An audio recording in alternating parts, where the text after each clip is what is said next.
Bienvenidos al podcast de Cirujana y Humana, donde hablamos de medicina de forma cercana. Empezamos.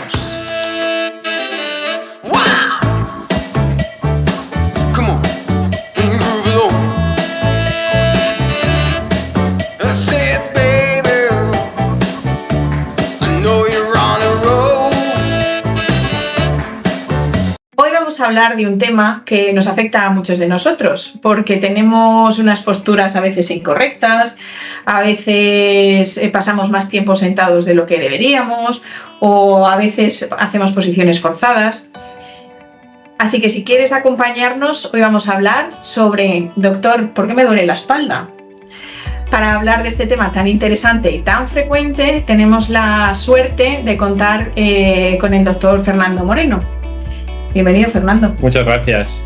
Cuéntanos un poquito sobre ti. Pues yo soy traumatólogo, trabajo en la unidad de columna de la Fundación Jiménez Díaz y hago también un poquito de ortopedia infantil, pero fundamentalmente la mayoría de mi práctica es columna. Y luego en mis ratos libres, básicamente lo que hago es estar tiempo con mi mujer. O viajamos siempre que podemos, trabajando aquí poco, pero lo intentamos. Vamos al monte, juego a tenis también un poco. Ayer me lesioné, de hecho, jugando a tenis. ¿El codo o la espalda? No, la pierna. Pero yo creo que va a ser poca cosa. Y sí, me parece muy interesante lo de la columna porque es de los problemas más frecuentes que tiene todo el mundo, no solo en la consulta de trauma, sino de medicina general también. Antes de seguir, Fernando, nos gustaría saber un poco de tu parte humana. Cuéntanos qué aficiones tienes y qué es lo que te gusta. Pues lo que te decía, viajar siempre que puedo.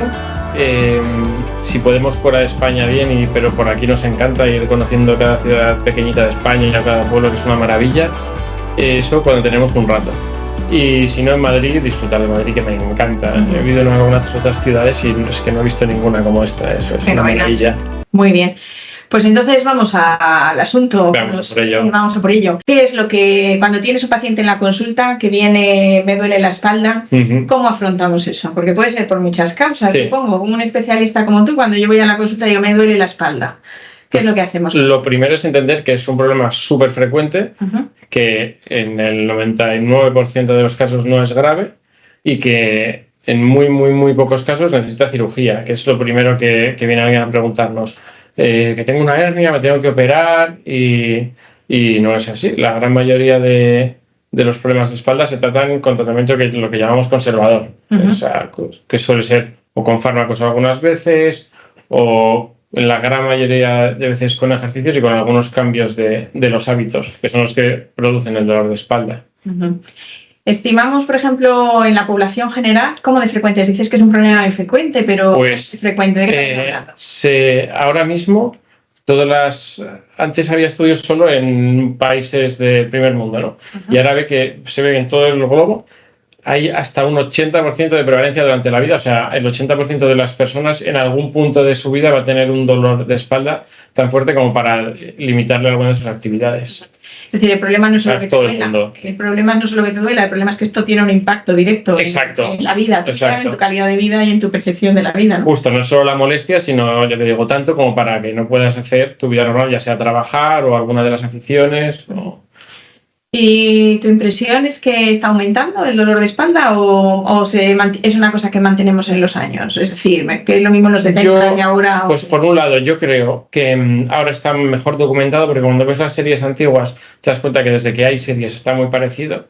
Y luego también te das cuenta que es en todas las franjas de edad, que no es más una población que otra. Evidentemente, cuando se va degenerando el cuerpo, pues van apareciendo más dolores, y eso aparece en todas las articulaciones, en la rodilla, en la cadera y en la espalda también. Pero el dolor lumbar afecta desde niños hasta gente mayor. Es curioso. ¿Y tiene algo que ver nuestro estilo de vida o es independiente? Pues parece ser que sí. Es complicado de saber, porque claro, no podemos comparar unos con otros en grupos muy homogéneos, pero sí que parece que se identifican actividades que hacemos con dolor de espalda, que no todas las actividades que hacemos en las sociedades de ahora, digamos que vienen, son muy fisiológicas, ¿no? Lo de la evolución natural, para el trabajo de oficina, por ejemplo, no estamos probablemente tan pensados, ¿no? Para estar sentados con la postura esta que yo tengo ahora, por ejemplo, durante 8 horas, seguramente no sea la mejor. Y de hecho lo notas, ¿no? Los pacientes esas pautas de modificar pequeñas cositas no tienen que dejar de trabajar en una oficina, pero tienen que sentarse mejor, levantarse cada X tiempo y hacer... Porque... Eso es. Estoy viendo que... Bueno, yo les doy este mensaje a los pacientes en esta postura, y me miran con cara de bueno. Yo creo que ahora vamos a centrarnos un poquito más en el problema porque has dicho que es algo que nos puede pasar desde niños hasta ancianos, pasando por todo el rango de edades. Sí. ¿Cuáles son las causas principales en los niños? Cuando a un niño le duele la espalda, ¿debemos consultar al médico? ¿En qué momento? Pues la mayoría de las veces no hace falta hacer ninguna prueba. Simplemente se hace un pequeño examen físico y hay en el que lo que llamamos los signos de alarma, que en todas las especialidades tenemos cuando aparece algún síntoma, y la gran mayoría de las veces son dolores de tipo muscular, casi siempre. O bien por las posturas, o porque no están haciendo bien algún ejercicio de los deportes que practican. Eso es lo más típico. Y rara vez porque hay alguna lesión. ¿Tiene algo que ver las mochilas? Pues eso se discute mucho. Parece ser que sí, pero es verdad que llevando mochilas o no llevando, los niños tienen un porcentaje de los niños tienen dolor de espalda. Entonces, mi impresión, que esto no es verdad, que no está muy compartida por todo el mundo, mi impresión es que probablemente el niño que le vaya a doler la espalda le duele más si lleva un peso exagerado en la mochila, y entonces es una de las cosas que habría que ajustar. Se supone que cada vez de todas maneras llevan menos peso, eso no nos dicen en el colegio, no sé si es verdad o no.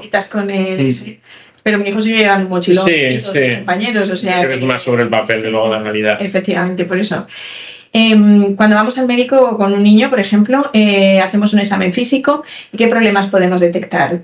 Bueno, aparte del dolor más típico, que es este dolor que es completamente benigno, en los niños, por ejemplo, la cosa típica que aparece es en determinados deportistas, los que juegan mucho al fútbol o los que hacen gimnasia y se estiran mucho para adelante y para atrás, se puede hacer una pequeña fracturita en la última vértebra lumbar. Y eso muchas veces simplemente con reposo deportivo o a veces una ortesis se cura en unos meses y muy poquitas veces necesita operación. ¿Ortesis te refieres a un corsé? Eso es, un corsé. O a veces una faja incluso es suficiente, pero sí, la mayoría de las veces con un corsé. Claro, como no se puede escayolar o bueno, no se suele escayolar la espalda, se les ponen los corsés estos. ¿Otra causa frecuente puede ser que la columna esté un poco torcida o eso no es tan frecuente? Bueno, las escoliosis, eso es cuando la columna está torcida, normalmente no dan dolor. O sea, las niñas que tienen escoliosis, hay más niñas con escoliosis que niños, por eso que siempre decimos niñas. Pero bueno, sí, pero en rango como de para necesitar tratamiento, más o menos el 80-90% son chicas. Entonces, de las que tienen escoliosis, no tienen mucho más dolor general mucho más dolor que la población general, que otras niñas como ellas sin escoliosis. Un pelín más, nada más. No suele ser la causa. ¿Y eso hay que tratarlo, las escoliosis en la infancia? La escoliosis, la mayoría tampoco, porque suelen ser curvas pequeñitas. Pero sí que hay muchas que cuando llegan a un determinado grado, son curvas ya muy grandes, tienen mucho riesgo de que vaya aumentando cada vez más. ¿Te refieres al inclinación? Lo que está Eso es, cuánto está de doblada la espalda. Cuando están muy dobladas, entonces sí que las tratamos para evitar que siga progresando cada vez más y acabe la niña con problemas incluso respiratorios. Yo me acuerdo cuando era pequeña que era muy frecuente entre compañeros de clase que no llevaban el aparato así de los dientes, llevaba un aparato de hierro así brutal, era relativamente frecuente. Pero es cierto que hace tiempo que no veo esos aparatos que eran de hierro que iban... Los corsés han evolucionado muchísimo, claro. Esos ya que te cogen hasta te cogían el cuello. Eso es rarísimo verlos, muy raro. Antes era muy frecuente. Sí, ahora incluso se está investigando mucho en unos que se ponen solo por la noche, que les doblan mucho más de lo que les corregían los corsés clásicos, entonces con una corrección como más agresiva se pueden poner menos horas. Bueno, entonces, claro, los niños lo toleran mucho mejor. Porque sobre todo a nivel de la escuela y todo. Claro, es que muchos ni se lo ponían, se lo prescribía el médico y dicen, yo con esto no voy al cole porque no sé qué va a ocurrir allí. Y si no se trata, has dicho que puede haber problemas, no duele, pero generalmente no. Cuando llegamos a adultos, ¿tienes consecuencias? Sí, normalmente, si no son unas curvas súper grandes, cuando comparas pues chicas de 30, 40 años o ya mujeres mayores con escoliosis, con otras que no, normalmente su nivel de actividad es un pelín menos que las que no tienen. Entonces, hay muchas que pueden hacer todo tipo de actividades, deportes de riesgo, de alto impacto, trabajos de todo tipo, pero cuando comparas con grupos, son un pelín menos activas y tienen algo más de dolor las que tienen escoliosis que la que no. No es muy llamativo, pero un poquito menos. Entonces no es una cosa que sea muy, muy limitante. La mayoría de la gente puede vivir con ello sin problema. Hace vida normal. Completamente normal, sí. Y en el momento de la infancia dices que muchas veces no se ponen corsés ni se corrigen, pero ¿se puede hacer algo de ejercicio, fisioterapia o algo que lo compense o no es recomendable? Si es suficientemente grande como para poner un corsé, el corsé parece ser que sí que son eficaces para evitar que siga aumentando. Y luego, ahora sí que hay una corriente mucho más de hacer ejercicios de fisioterapia específica de la escoliosis que no ha dado unos resultados todavía muy importantes, pero parece ser que es una cosa buena. O sea que algo se puede hacer. Sí, siempre hay algo que se puede hacer. Es raro que no se pueda hacer más. Nos podemos ayudar a nosotros mismos. Eso es. Y de hecho los programas de fisioterapia son precisamente lo que decías tú, de hacer al niño consciente de su postura corporal. Eso es. Entonces, madre mía, debería también. Entonces el niño es consciente, se coloca en la posición adecuada y parece que eso le ayuda a que su escoliosis vaya mejor. Muy bien. Que es una cosa que no tenemos de mayores, la conciencia, yo creo, de nuestra propia postura corporal. Es verdad, sí. Pasamos del grupo de los niños al grupo de los adultos, al adulto medio, mediana edad, 40 años más o menos, y voy a la consulta y ahora me duele la espalda, Fernando. Sí. ¿Ahora qué hacemos conmigo? Porque ya no soy un niño y a lo mejor tengo escoliosis de la infancia y no lo sé, o a lo mejor tengo otro problema. Sí. Lo más probable cuando te encuentras ya adultos con dolor de espalda suele ser que hay un poquito de degeneración, que es como el equivalente de la artrosis. El que tiene artrosis en la rodilla, pues le duele la rodilla, ¿no? Cuando la espalda no es una articulación, sino que son muchas, una encima de la otra. Como una escalera, para eso la gente que lo entiendan. Justo. Entonces, si uno de los peldaños se estropea, pues duele mucho. O si todos están un poquito estropeados, pues también duele el conjunto. Entonces, se trata de ver exactamente en cada paciente cuál es su problema concreto y en algunos casos ya estos sí que son los que se mejoran con cirugía. La mayoría no también, ¿eh? Pero otros poquitos sí. Hablas de un problema degenerativo, 40 años más o menos, ya se ven problemas degenerativos. Desde los 25 que estamos en nuestra cúspide, luego ya van haciendo resonancias y cada vez va un poquito peor. Vamos cada vez a menos, o sea, con 40 años y ya se nota. Pero que eso también es muy importante que la gente lo entienda. Cuando cualquiera que se haga una resonancia va a tener discopatía, una pequeña hernia, porque eso es la evolución normal de nuestro cuerpo. Mejor no hacérsela, para no ver. Exacto, eso es totalmente de acuerdo. Vale, la primera causa, la causa degenerativa. ¿Puedo hacer algo para prevenirlo? ¿Puedo hacer algo para intentar disminuirlo? Si ahora tengo 25 años y no quiero llegar a los 40 con la espalda fatal. ¿Se puede hacer algo para que tu resonancia sea más bonita? Yo diría que no que sepamos, pero que con la misma resonancia tengas menos dolor, sí que puedes hacer. ¿Y qué podemos hacer? Y es fundamentalmente estar en forma. Vale. Que casi todos los deportes son buenos para la espalda, es raro el que no. Vale. Yo por la experiencia nuestra diría que de los que más se practican, quizá el único que puede dar más tendencia a tener problemas de espalda y de algunas articulaciones es el pádel. Pero incluso la gente que juega pádel, la mayoría, porque es agresivo la forma en la que te mueves, tienes la pared, entonces sí que es verdad que hay mucha gente que tiene que acabar dejándolo. Pero bueno, otra mucha gente no tiene ningún problema con él y no hay que decir a la gente que no juega pádel, Pero la gran mayoría de otros deportes, la gente le viene incluso bien practicarlos. Eso es otra cosa que muchas veces oímos, no, te duele la espalda, pues no corras porque es de impacto. O quítate del gimnasio porque haces fuerza, y es todo lo contrario. El gimnasio viene fenomenal, una carrera normal, no de un triatlón a toda velocidad, pero una cosa normal es bueno para la espalda en general. Es decir, aunque tengamos las mismas hallazgos, las mismas cosas degenerativas, si mejoro mi sistema muscular, que al final nos ayuda al soporte, voy a tener menos síntomas. Justo, con mi mismo grado de degeneración, si estoy en forma, probablemente no me duela y si no, pues más papeletas de que sí. O sea, que hay que hacer deporte. Exacto, hay que estar en forma, hacer deporte y comer sano. Vale, yo creo y no fumar, que también se asocia el tabaco con el dolor. Me encanta que digas esto, porque en nuestro podcast siempre hablamos del tabaco en todos los temas. Yo creo que no hay ni uno que no haya salido el tabaco, que empeora las situaciones. A medida que se va sabiendo cosas malas del tabaco, es que para todo, incluso en gente que... Primero, los que se van a operar que fuman tienen peores resultados postquirúrgicos, porque hay más problemas de infecciones, de que no hay una buena consolidación del hueso, de todo. Pero incluso los no operados, los pacientes que fuman, por una cuestión, yo creo, parece ser que es por la vascularización, por donde va la sangre y tal, pero bueno, el caso es que los no fumadores tienen menos dolor de espalda que los fumadores. Pues una vez más insistimos que el tabaco para esto tampoco es bueno, o sea, el tabaco fuera, todo lo que podamos. No le hemos encontrado ninguna cosa buena todavía. Yo creo que lo que estamos contando es bastante importante porque yo creo que muchas veces cuando somos pacientes queremos ir a tu consulta que nos des una pastilla maravillosa y que nos desaparezca todo, pero eso no. Es decir, es importante hacer al paciente partícipe de su problema porque él tiene gran parte, él o ella tiene gran parte de la solución.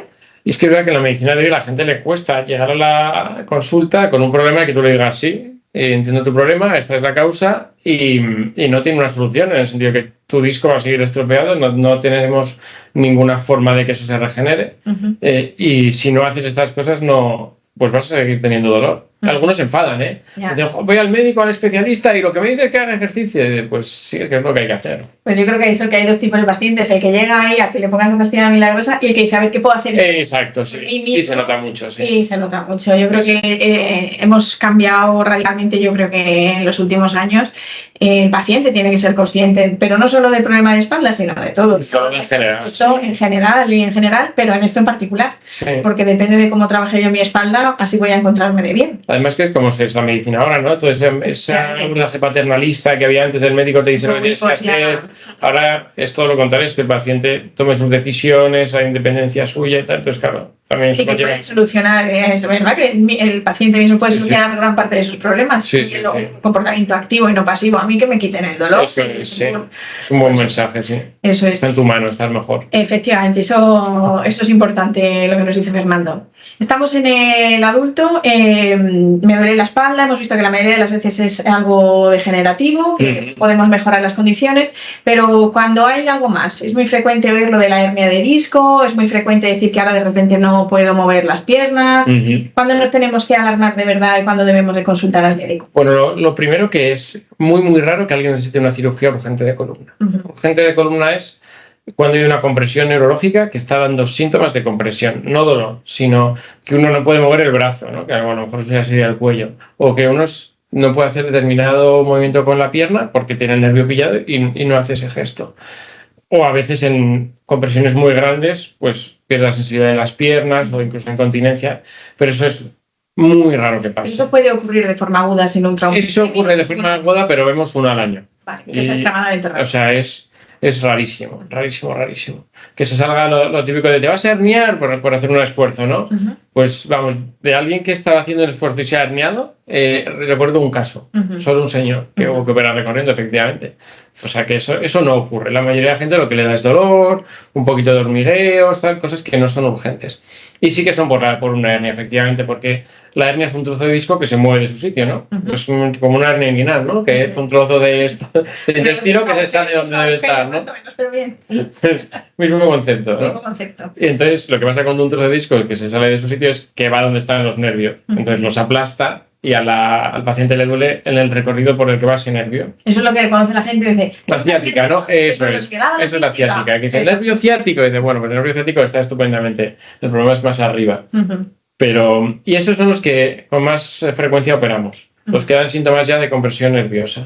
Pero es raro que ocurra cuando vamos a la ciática, que yo creo que se lo imaginan. Sí. ¿Cómo tratamos una ciática? Lo primero de la ciática es saber que muchas se pasan solas.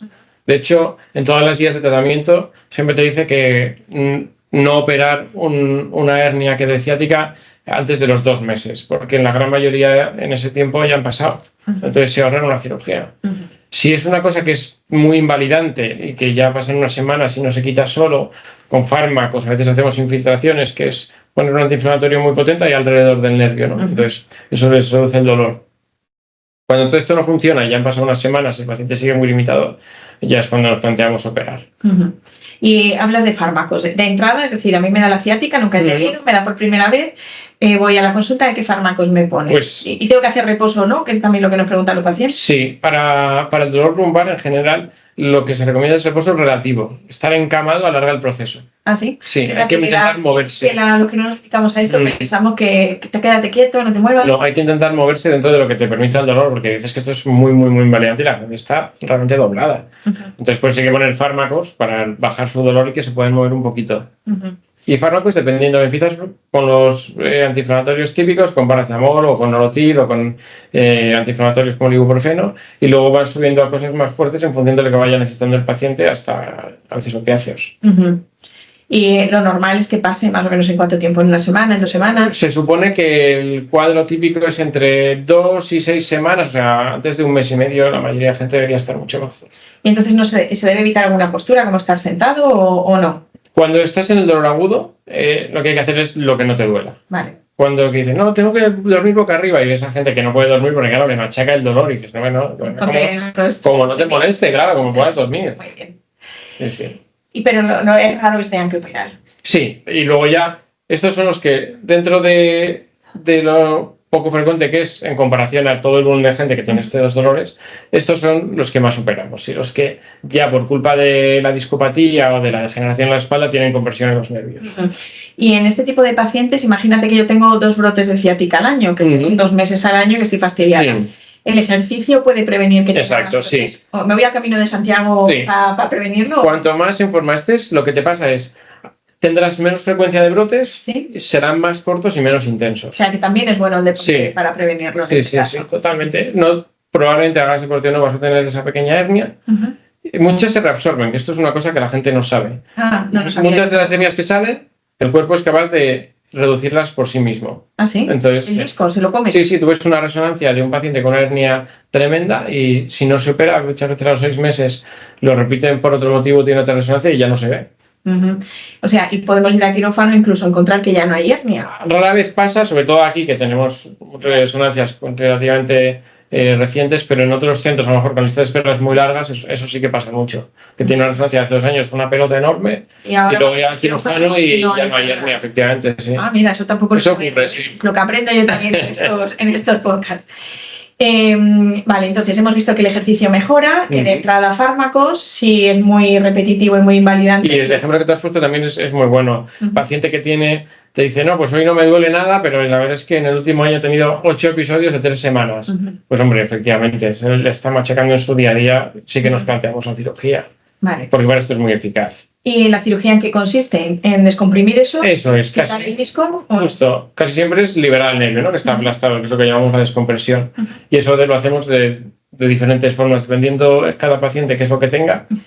O le cortamos lo mínimo para llegar al disco y quitarle la hernia. Hay otros pacientes que tienen compresiones más complejas ya por la propia artrosis, el hueso aumenta de tamaño, de volumen, entonces comprime también, hay que quitar hueso. Otros piquitos. Eso es, los piquitos, eso. De los pacientes. Pues eso también comprimen los nervios. Eso es.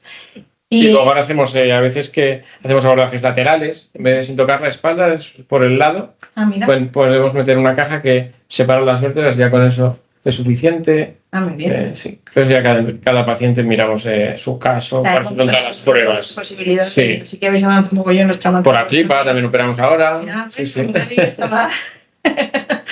Bien, muy interesante. Ahora me he operado de una hernia de disco que me estaba produciendo ciáticas de repetición. ¿En cuánto tiempo voy a poder estar bien? ¿Cómo es un posoperatorio de esto? Bueno, aquí hay bastante poco consenso. Hay cirujanos que ponen una faja después y no dejan quitarse al paciente en 3 meses y otros que a las 2 semanas les dejan hacer vida normal sin ninguna restricción. Entonces, lo que yo suelo hacer es, cuando te encuentres bien vas haciendo cosas y ya está. Porque normalmente el que viene con una ciática muy importante por una hernia se la quitas y hay veces que se despierta sin el dolor. Entonces, súper agradecido. A veces el nervio puede estar inflamado, ¿entiendes? Hay veces que le cuesta más, porque claro, si tú llevas un nervio comprimido justo durante 3 meses, probablemente le quites la hernia y ya no lo estás aplastando, pero eso sigue con toda la inflamación y le cuesta más recuperarse. Eso es. O sea que depende del paciente, pero más. Vas viendo. ¿Por término medio al mes o a los 2 meses? Por término medio, una hernia normal que quitas nada más, al mes debería estar haciendo vida normal, o como máximo a los 3 meses. Luego ya cuando hacemos lo de los tornillos, que nos pregunta mucha gente, las chapas no ponemos tornillos o placas. Ahí sí que la recuperación es un poco más larga porque es cirugía más gorda. Claro, pero lo tienes que anclar al hueso. Eso es, son tornillos que van sujetando el hueso. Y es lo mismo en la espalda, en la parte baja, en la columna, en la parte inferior, que a nivel cervical, porque yo creo que el cuello como que da un poco más miedo, por lo menos a los que no sabemos de esto. Bueno, la patología es parecida en cuanto que un disco y que se estropea y suele dar los problemas. La peculiaridad es que con más frecuencia en la columna lumbar solemos operar más por detrás, por la anatomía, por cómo la tenemos, y en la columna cervical casi siempre llegamos al disco por delante. Hacemos una pequeña incisión en el cuello y llegamos al disco, pero la patología es parecida. Se estropea el disco, comprime algún nervio y lo que hacemos es descomprimirlo y muchas veces fijarlo. Con la placa. Con una plaquita, con tornillos, una caja que se pone entre las vértebras. Eso es. Y ahora se ponen muchas prótesis, que es quitamos el disco y ponemos uno artificial. Es como una almohadilla. Bueno, el nuestro, la almohadilla es la que tenemos de base. Sí, eso es. La que ponemos es unos hierros que se mueven, básicamente. Hierros, como un colchón así de... Es dos placas de metal unidas por una especie de semiesfera, entonces eso le permite moverse. Mira, eso está chulo. También lo he aprendido ahora. Está muy chulo. Fenomenal. Lo que no nos dedicamos a esto, pues me parecen cosas sorprendentes también. Bien, nos hemos ya operado, nos hemos recuperado, somos de término medio y yo creo que es lo más frecuente, ¿no? En los pacientes en los que no operamos, los que operamos por estos motivos. ¿Hay alguna otra cosa a nivel de edad media, digo, de los 40, 50 años? Bueno, luego hay las cosas que son menos comunes, pero que también existen, claro, que son unas fracturas por un accidente de tráfico, suelen ser para romperse una vértebra. O es paciente osteoporótico que se rompe solo, o un paciente joven de 40 años es porque tiene un accidente de alta energía. Y suelen ser los tráficos o caídas de altura, o los tumores, que también a veces necesitan cirugía, o las infecciones, que rara vez, pero también en ocasiones hacen unos destrozos en la vértebra que necesitan también operación. Que son peores que los tumores a veces. Depende, sí, hay veces que sí. ¿Son frecuentes los tumores en la columna? No es muy frecuente, y la mayoría de veces que vemos tumores en la columna son metástasis que vienen de otros sitios. ¿Y más o menos con qué frecuencia se tienen que tratar?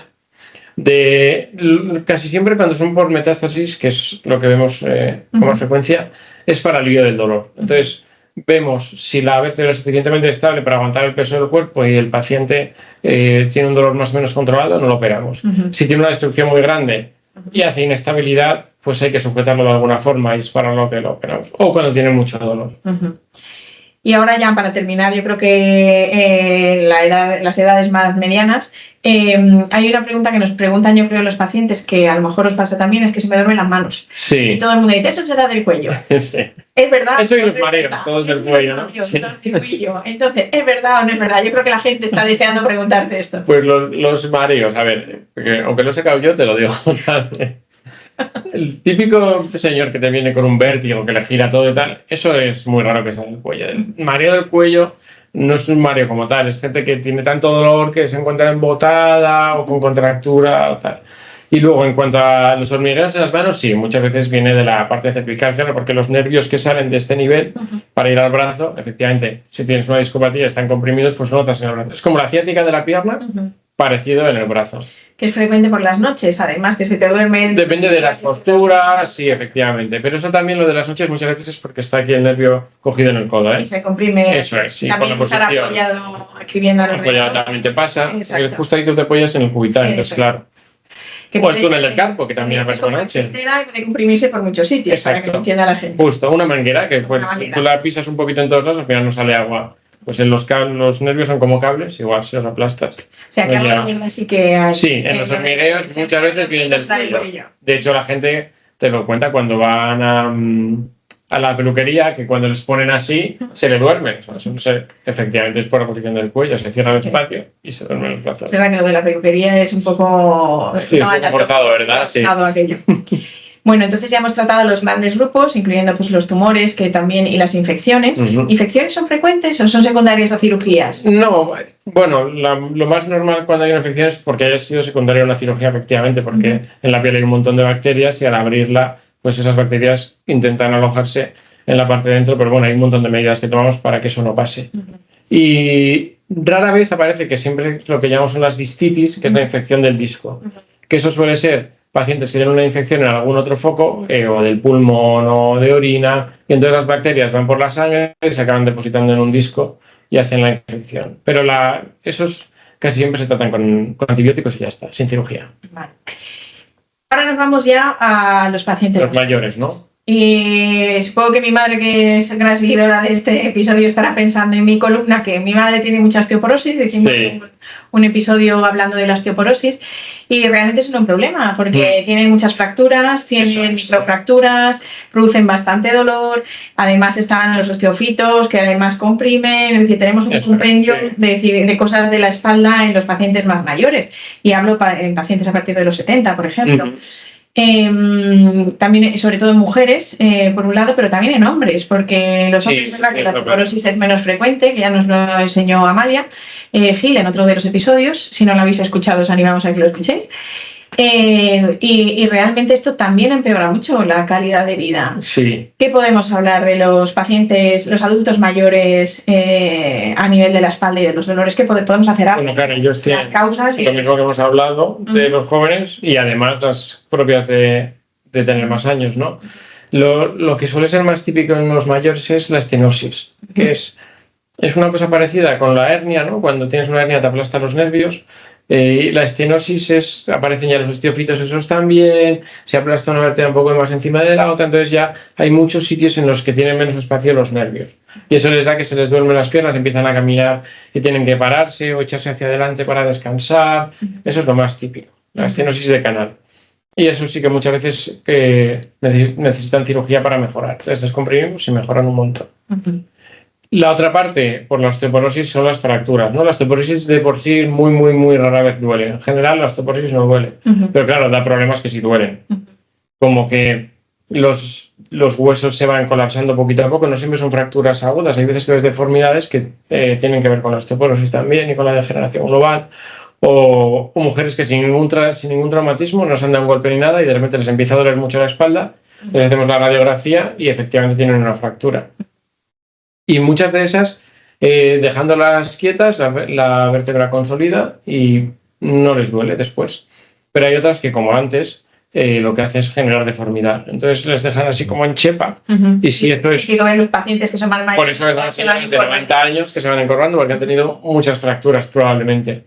Y se les han ido aumentando ahí esa chepa, la cifosis, que es la curva de la espalda en ese nivel. ¿Y hay alguna forma de tratar esto? Yo sé que hay una cosa que se pone cemento a veces, no sé, eso es, cosas que estudias en la carrera sí, que nunca has visto ni sabes. Bueno, primero tratas la osteoporosis, ¿no? Bueno, que eso ya lo visteis, ¿no? Que con todo eso, para prevenir que haya más fracturas y para también duren menos. También es importante recordarles que el movimiento y el ejercicio, bailar, si les gusta bailar. Yo recomiendo mucho bailar y consultar. Y nos ayuda a prevenir un poquito la osteoporosis a partir de los 40. O sea, mira, me alegra que digas la danza, pues a bailar, pero yo cuando se lo digo a mis pacientes se ríen y yo que no, que se lo digo de verdad, que es buenísimo. Pues invítales a que escuchen el episodio. Te lo voy a decir. Y nos decías ¿en qué estábamos? En la osteoporosis y en las cosas que podían de fracturas. Eso es. Cuando estudié trauma en quinto de medicina, hace 1000 años ya, algo nos decían de eso, pero eso es, más, pues hay veces que cuando tienes una fractura, las osteoporóticas, que se aplasta la vértebra y duele un montón. Entonces lo que hacemos es una cirugía, que esto yo creo que es importante decir que es una cirugía, porque aunque sea mínimamente invasiva, hacemos incisiones muy pequeñitas, a veces incluso el paciente se va a casa en el día, pero hombre, no deja de ser que vamos a meter por una cánula, que es una aguja muy finita, pero es una aguja que va muy cerquita de la médula, dentro de una vértebra, entonces eso... Exacto, que es muy poco, casi nunca pasa nada, pero hay que tener en cuenta que efectivamente tiene sus riesgos como cualquier otra cirugía. Entonces, no es como cuando te van a poner una inyección para el dolor, es un procedimiento más importante. Pero bueno, una vez dicho esto, es súper segura y es muy eficaz, porque consiste en meter dentro de esa vértebra que está fracturada, tiene ahí un pequeño movimiento que no consigue consolidar, no consigue fabricar hueso y a la señora le sigue doliendo. Claro. Entonces, con 2 incisiones minúsculas, que son para meter una aguja, le conseguimos inyectar un cemento dentro del cuerpo vertebral que le da estabilidad, y estas también, hay veces que salen de la cirugía ya sin el dolor. Normalmente tarda más días en hacer efecto, pero hay otras que están encantadas el día siguiente de esperar. ¿Y cuál es el criterio? ¿Que se haya hundido, que se haya roto? El criterio que siempre es el dolor. Porque como hay algunas que se les pasa el dolor sin hacer nada, esperamos.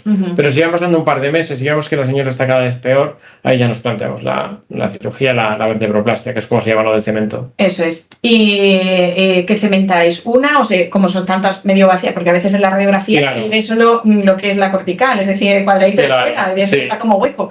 ¿Podéis cementar varias? O hubo una temporada que se hacía como profiláctico, ¿no? Cementación preventiva para que no se rompa, pero eso se ha dejado de hacer.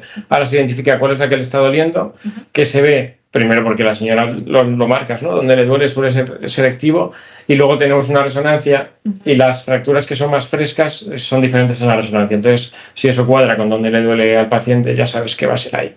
¿Y hay un límite de tiempo? Por ejemplo, imagínate que la vértebra ha perdido la postura y a lo mejor han pasado 3 años. Normalmente, después de unos meses, aunque sea muy lento, al final se acaba fabricando hueso. Entonces, al cabo del año es muy, muy raro que una vertebroplastia vaya a ser útil, porque ya se ha rellenado de hueso en la posición en la que se ha rellenado, pero se ha rellenado. Entonces, ya el origen del dolor suele ser más la deformidad y no tanto la fractura en sí. En las estenosis de canal me llama la atención una cosa que has comentado así muy rápido, que muchos pacientes más mayores tienen problemas con la marcha y para poder que no les duela se inclinan hacia adelante. Eso es, sí. La pierna elevada como en la barra del bar. Eso es. Me pregunté para qué existía la barra del bar y la entendí cuando veía a la gente que descansaba poniendo la pierna encima. Pues fundamentalmente es porque son las posiciones en las que se abre el espacio para los nervios. Si nos echamos para atrás, igual que con el cuello en la peluquería, ahí sí se cierra el espacio, y entonces se te duermen las manos. En la espalda, en la columna lumbar pasa igual. Cuando estamos echados hacia atrás se cierra y entonces les va más dolor por la pierna. Y cuando descansan, quitan la lordosis y entonces se abre y respiran sus nervios y pueden seguir caminando luego. Qué curioso, eso a mucha gente le pasa y no lo sabe. No saben qué, no saben lo que es, que inclinarse para adelante, no saben qué es. Y algunos te dicen, no, es que yo me doy cuenta que empiezo a caminar y me voy inclinando para adelante y hago el esfuerzo de echarme para atrás. Digo, claro, cuando se echa para atrás no puede caminar. Claro. Es por eso. Es muy curioso. ¿Qué más cosas nos pueden ocurrir en los mayores? Hemos hablado de osteoporosis, estenosis de canal. Bueno, lo de las fracturas, ¿no? Que es de las cosas que más... Y luego en las mayores a veces aparece escoliosis, que se les deforma su espalda. Parecido a la de los niños, pero ya por la degeneración. Y esto lo vemos mucho en quirófano cuando va a pinchar el anestesio. Es que le cuesta, ¿no? Sí. Efectivamente. Dicen, madre mía. Pues ya los mayores no tienen la espalda tan recta normalmente. Pero esto sí que intentamos operar los menos posibles. Porque la cirugía de escoliosis en los mayores sí que tiene muchos riesgos asociados, son cirugías muy, muy gordas, con complicaciones importantes, así que siempre intentamos no tratarlas con cirugía. Cuando no hay más remedio, lo planificamos todo muy bien, tenemos una optimización preoperatoria para que tengan bien toda la parte de la nutrición, la sangre y demás, pero esto se intenta hacer lo menos posible. Todo esto lo podéis escuchar en el episodio de ¿podemos prepararnos para una intervención quirúrgica con la doctora Astrid Teixeira? Pues sí, esto me alegra que ellos también preparen algo súper importante para los resultados. Pero el criterio será el dolor, supongo. Exacto, el paciente que ya no aguanta más y te dice, mira, yo asumo todos estos riesgos, pero es que no puedo salir de casa porque estoy muchas veces muy, muy, muy deformado. Si están doblados hacia un lado, hacia adelante y les duele un montón, pues estos sí que son los que nos planteamos la operación. Gente que entiende perfectamente los riesgos, pero está tan limitada que no tiene otra opción. Muy interesante todo, Fernando. ¿Qué cosa no te he preguntado que te gustaría que te preguntara? O que te preguntara? Pues es que yo creo que has preguntado absolutamente de todo, ¿eh? Sí, no añadiría yo mucho más. Simplemente lo que te vamos a pedir, Fernando, es que nos des un mensaje final para nuestros pacientes, para todos los que, para prevenir el dolor de espalda, para tratarlo. ¿Qué mensaje final le darías a los pacientes y a la población en general? Bastante fácil. Es cuanto más en forma estés, menos te va a doler la espalda. Si tú comes sano, no fumas y haces ejercicio, la probabilidad de que te dé problemas de verdad la espalda es mucho más baja que si no te cuidas. Pues, y nada de tabaco. Nada de tabaco. Muy bien, y a bailar todos. Pues muchísimas gracias Fernando, por haber estado aquí. Recordaros simplemente que tenéis las notas del episodio en nuestra página web www.cirujanayhumana.com y os esperamos en la siguiente. Hasta la próxima, Fernando. Muchas gracias.